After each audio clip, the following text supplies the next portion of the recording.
Good morning students, welcome to my class. और data communication हम लोग फिनिश कर चुके थे। आइए आज हम शुरुआत करते हैं स्विचिंग की। तो स्विचिंग हमारी होती क्या है? बेसिकली अगर हम सिंपली समझना चाहें तो स्विचिंग मतलब होता है ऑन या ऑफ। जब भी दो कस्टमर्स या दो सब्सक्राइबर्स या दो यूज़र्स आपस में कनेक्शन को स्थापित करते हैं देन ऑन, और जब उनकी कन्वर्सेशन पूरी हो जाती है तो आपका जो एक्सचेंज है वो आपकी कॉल को, कन्वर्सेशन को ख़त्म करने के बाद में सर्किट को डिस्कनेक्ट करता है, उसे हम कहते हैं ऑन ऑफ। तो बेसिकली स्विचिंग का मतलब होता है ऑन ऑफ।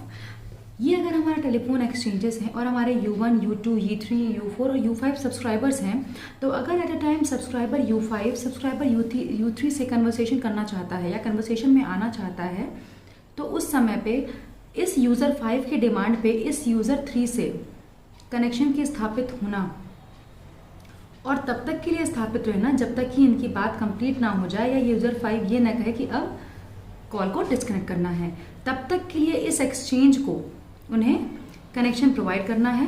इसे ही हम कहते हैं switching. The connection on demand of an individual, किसी भी इंडिविजुअल या यूज़र की डिमांड पे कनेक्शन को स्थापित करना। कब? जब हमारे पास नंबर ऑफ सब्सक्राइबर्स हों, उनके मध्य में अपनी इच्छा के अनुसार किसी सब्सक्राइबर से कनेक्शन स्थापित करना। From a desired inlet to a desired outlet. ठीक, डिजायर्ड यूजर से डिजायर्ड यूजर तक, जबकि हमारे पास नंबर ऑफ यूजर्स मौजूद हो within a set of inlets and outlets. As long as is required for the transfer of information, तब तक जब तक कि हमारी पूरी इन्फॉर्मेशन ट्रांसफर नहीं हो जाती। किसी भी इंडिविजुअल या यूजर की डिमांड पे टेलीफोन एक्सचेंज के द्वारा उस डिमांडेड यूजर के साथ कनेक्शन को स्थापित करना, जबकि आपके पास बहुत सारे सब्सक्राइबर्स हैं, ऑप्शंस हैं, और तब तक स्थापित रहना कनेक्शन जब तक कि आपकी बात कंप्लीट ना हो जाए, उसे हम कहते हैं स्विचिंग। तो अगर ब्रॉडली हम क्लासिफाई करें तो स्विचिंग हमारी मैनुअल होती है और ऑटोमेटिक होती है। तो नाम से क्लियर है, मैनुअल मतलब आपका पूरा ह्यूमन ओरिएंटेड होता है। जितनी भी आपकी वर्किंग होती है वो एक ह्यूमन की एफिशिएंसी पर निर्भर करती है, यानी मैनुअल यानी ऑपरेटर ओरिएंटेड। पहले आपको अगर पता हो तो BSNL वगैरह में या हर किसी एक्सचेंज में एक ऑपरेटर की पोस्ट निकाली जाती थी। उस ऑपरेटर का काम ही यही होता था कॉल को कनेक्ट और डिस्कनेक्ट करना। इसके विपरीत ऑटोमेटिक आपकी होती है फुली कंप्यूटराइज्ड। आपको किसी भी ह्यूमन की आवश्यकता नहीं है, सारी चीज़ें आपके डिजिटली एक कंप्यूटर पे आप कर सकते हो। ऑटोमेटिक को दोबारा हम दो भागों में बांट सकते हैं, इलेक्ट्रोमैकेनिकल और इलेक्ट्रॉनिक। इलेक्ट्रॉनिक होता है स्टोर्ड प्रोग्राम कंट्रोल, SPC, कि आपने प्रोग्रामिंग करके स्टोर कर दिया है। डिपेंडिंग अपॉन आपके सर्किट बिजी है तो भी वो इन्फॉर्म करेगा, डिपेंडिंग अपॉन आपके सर्किट फ्री है तो भी वो इन्फॉर्म करेगा। इलेक्ट्रोमैकेनिकल में आपके जो होते हैं वियर एंड टीयर पार्ट्स ज़्यादा होते हैं। एक रोटरी स्विच होता है जो कि इलेक्ट्रोमैग्नेट से एनर्जाइज होकर रोटेट करता है और आपके कनेक्शन की स्थापना होती है। मेंटेनेंस इसमें बहुत ज़्यादा होती है। इलेक्ट्रोमैकेनिकल को पुनः हम दो भागों में विभाजित कर सकते हैं, स्ट्राउजर और क्रॉसबार। स्ट्राउजर में आपका यूनी सेलेक्टर और टू मोशन सेलेक्टर, दो प्रकार के हम एक्सचेंजेस को पढ़ेंगे। यूनी सेलेक्टर में हमारा जो कॉन्टैक्ट्स है वो एक ही तरफ मूव करता है क्लॉकवाइज डायरेक्शन में, जबकि आपका टू मोशन सेलेक्टर में वर्टिकल और हॉरिजॉन्टल दो तरफ से हम वाइपर को मूव करा सकते हैं, जिसे हम आगे डिटेल में पढ़ेंगे। क्रॉस बार में आपका जो होता है हॉरिजॉन्टल और वर्टिकल बार्स होते हैं, और कनेक्शन करना स्ट्राउजर की अपेक्षाकृत इसमें आसान होता है और थोड़ी सी मेंटेनेंस कम होती है। इलेक्ट्रॉनिक को हम पुनः दो भागों में विभाजित करते हैं, स्पेस डिवीजन और टाइम डिवीजन स्विचिंग।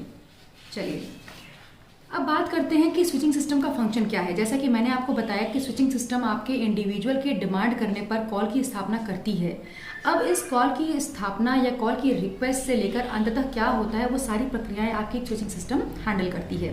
तो सबसे पहला होता है अटेंडिंग, कि कॉल की रिक्वेस्ट को अटेंड करना, कि अगर हम as a user call request करते हैं तो उसको अटेंड करना। फिर आपके द्वारा की गई रिक्वेस्ट को रिसीव करना, सिग्नल को इंटरप्रेट करना कि सिग्नल हमारा बेसिकली है क्या। फिर करेक्ट पाथ को सेलेक्ट करते हुए आपके सिग्नल को ट्रांसफर करना।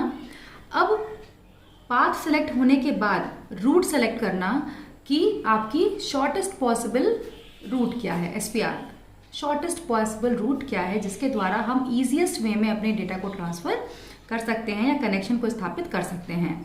फिर अगर आप यूज़र 1 हैं और आप डिमांड कर रहे हैं यूज़र 2 से बात करने के लिए, तो यूज़र 2 हमारा फ्री है कि नहीं, तो बिजी टेस्टिंग करना कि अगर यूज़र 2 हमारा फ्री है या नहीं है तो उसके लिए बिजी टेस्ट करना।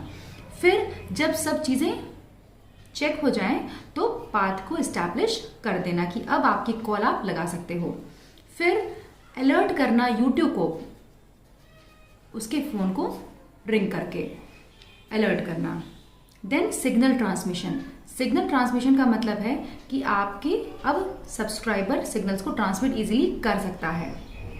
फिर जब तक इस U1 और U2 में कन्वर्सेशन होता रहे तब तक के पूरे प्रोसेस को सुपरवाइज करना कि कॉल कब स्टार्ट हुई, 10 बजे स्टार्ट हुई, ख़त्म कितने बजे हुई, 10:30 बजे हुई, तो आधे घंटे का बिलिंग प्रोसीजर क्या होगा, कौन से तरीके से काम करना है। तो स्विचिंग सिस्टम आपका जो होता है उसका काम कॉल की रिक्वेस्ट से लेकर कॉल के ख़त्म होने तक लगातार चलता रहता है। हर चीज़ उसे देखनी होती है कि कहाँ कॉल लगानी है, कौन सा शॉर्टेस्ट पॉसिबल रूट लेके चलना है, जिसको कॉल लगानी है उसके फ़ोन को टेस्ट करना है कि वो कहीं बिजी तो नहीं है। तो ये सारा काम आपका स्विचिंग सिस्टम करता है। कॉल की रिक्वेस्ट से लेकर कॉल के डिसकनेक्ट होने तक के सारा काम आपका स्विचिंग सिस्टम करता है। अब इसी स्विचिंग सिस्टम में सबसे पहले आपका आता है मैनुअल स्विचिंग सिस्टम। तो मैनुअल स्विचिंग सिस्टम जैसा कि नाम से क्लियर है, ये आपका एक ऑपरेटर ओरिएंटेड सिस्टम था। एक ह्यूमन बैठा रहता था, आप पहले ऑपरेटर को कॉल लगाते थे कि मुझे इस नंबर पर इस जगह पर कॉल करनी है। फिर ये ऑपरेटर आपके द्वारा दिए गए नंबर पे कॉल लगा के चेक करता था कि कहीं बिजी तो नहीं है। फिर अगर फ्री होते थे तो आपकी कॉल को उस पर डाइवर्ट किया जाता था। फिर आपकी कन्वर्सेशन स्टार्ट होती थी। इस प्रक्रिया में आपकी कोई भी सिक्योरिटी नहीं थी। एट अ टाइम आपका जो ऑपरेटर होता है वो कभी भी आपकी बातों को सुन सकता है, कोई प्राइवेसी नहीं थी, आपकी कॉल को कभी भी सुना जा सकता है। लॉन्ग डिस्टेंस कॉल्स पॉसिबल थी लेकिन बहुत ही कॉम्प्लिकेटेड होती थी। अगर आपको यहाँ से बैठे बैठे केरला कॉल लगानी हो तो आपकी कॉल 10 जगह राउट होके जाती थी, 10 एक्सचेंजेस पे जाती थी, वहाँ के ऑपरेटर्स आपकी कॉल को डाइवर्ट करते थे और हर कोई ईजिली आपके बातों को सुन सकता था।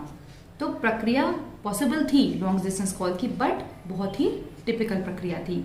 तो मैनुअल स्विचिंग सिस्टम बेसिकली एक तरह से अब हमारा ऑब्सोलीट हो चुका है, नहीं इस्तेमाल होता, कहीं भी ऑपरेटर की वैकेंसीज नहीं आती है क्योंकि सारी चीज़ें डिजिटाइज हो चुकी हैं, कंप्यूटराइज हो चुकी हैं। तो अब हमारा जितना भी एक्सचेंज है वो ऑटोमेटिक हो चुका है, ऑपरेटर ओरिएंटेड नहीं है, क्योंकि बहुत सारी प्रॉब्लम आई थी, सिक्योरिटी नहीं थी, प्राइवेसी नहीं थी, लॉन्ग डिस्टेंस कॉल्स में बहुत सारी प्रॉब्लम्स थी। और अगर आप अदर स्टेट में बात करना चाहते हो तो यू नीड अ ट्रांसलेटर, आपको ट्रांसलेटर भी चाहिए जो कि आपकी बातों को ट्रांसलेट करके ईजिली समझा पाए। तो फंक्शंस क्या है स्विचिंग सिस्टम के? Central battery operation. आपके टेलीफोन सेट में एक प्राइमरी बैटरी होती है जिससे क्या होता है कि आपके डिवाइस को करंट मिलती रहती है, ठीक है। इसी के साथ ही साथ आपका एक एक्सचेंज में भी लार्ज सेकेंडरी बैटरी लगाई जाती है ताकि आपका फोन चलता रहे। ये अगर आपका टेलीफोन सेट है तो इसमें एक छोटी सी प्राइमरी बैटरी होती है जिससे इसको करंट की सप्लाई मिलती रहती है, परंतु इस सप्लाई के अलावा भी एक सेकेंडरी बैटरी लगाई जाती थी आपके एक्सचेंजेस में जिससे आपके टेलीफोन को पावर मिलती रहती है। Loop oblique disconnect signalling.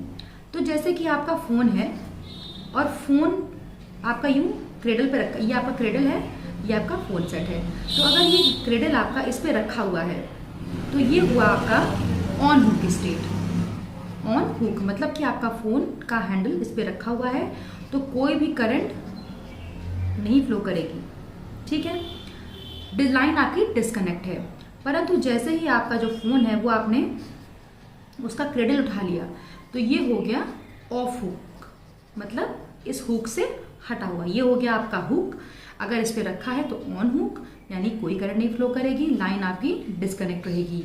Of hook मतलब कि आपने इस टेलीफोन सेट पे से अपने क्रेडल को यानी हैंडल के फ़ोन को उठा लिया है और अब आपकी लाइन कनेक्ट हो गई है और करंट फ्लो करेगी, ठीक है।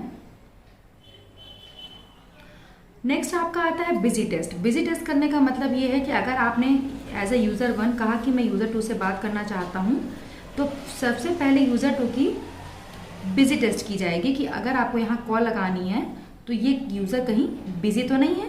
ये भी काम आपका मैनुअल स्विचिंग सिस्टम करता है। कॉमन कंट्रोल का काम मतलब ये है कि जो आपकी पूरा सिस्टम है वो ऑपरेटर ओरिएंटेड है। ऑपरेटर को आपने कॉल करा, रिक्वेस्ट की कि आपको मुझे यहाँ बात करनी है, तो उसको कुछ फ्रैक्शन ऑफ मिनट्स लगते हैं पूरे कनेक्शन को सेटअप करने में। फिर आपने कहा कि मेरी बात हो गई है, तो आपको कुछ टाइम लगता है मैनुअल ऑपरेटर को कनेक्शन को क्लियर करने के लिए। तो पूरा सिंगल ऑपरेटर बेस्ड ये सिस्टम हमारा चलता था कि सारा काम ऑपरेटर के पास होता था, चाहे वो कॉल को कनेक्ट करना हो, चाहे वो कॉल को क्लियर करना हो, तो कुछ टाइम लगता था। तो हमारा बहुत ही टाइम टेकिंग टास्क हमारा ये होता था। Last but not the least, सबसे इंपॉर्टेंट जो काम है वो आपका है स्कैनिंग। कंटिन्यूअसली ये हमारा जो मैनुअल स्विचिंग सिस्टम है उसमें जो ऑपरेटर है वो स्कैन करता रहता था, अपनी आई रखे रहता था कि कॉल हमारी कब से कब चली जा रही है, कब से कब कनेक्ट है, क्या हो रहा है और किस स्टेट में या किस जगह पे कॉल की गई है, उसके अकॉर्डिंग हमारे चार्जेस क्या हैं। तो टोटल आपका जो मैनुअल स्विचिंग सिस्टम था वो ऑपरेटर ओरिएंटेड था।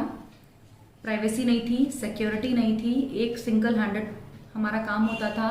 अगर आपको लॉन्ग डिस्टेंस कॉल करनी है और अगर अदर स्टेट में बात करनी है तो आपका जो ट्रांसलेटर्स आपको चाहिए होते हैं ताकि आपकी लैंग्वेज को ट्रांसलेट कर पाए कोई।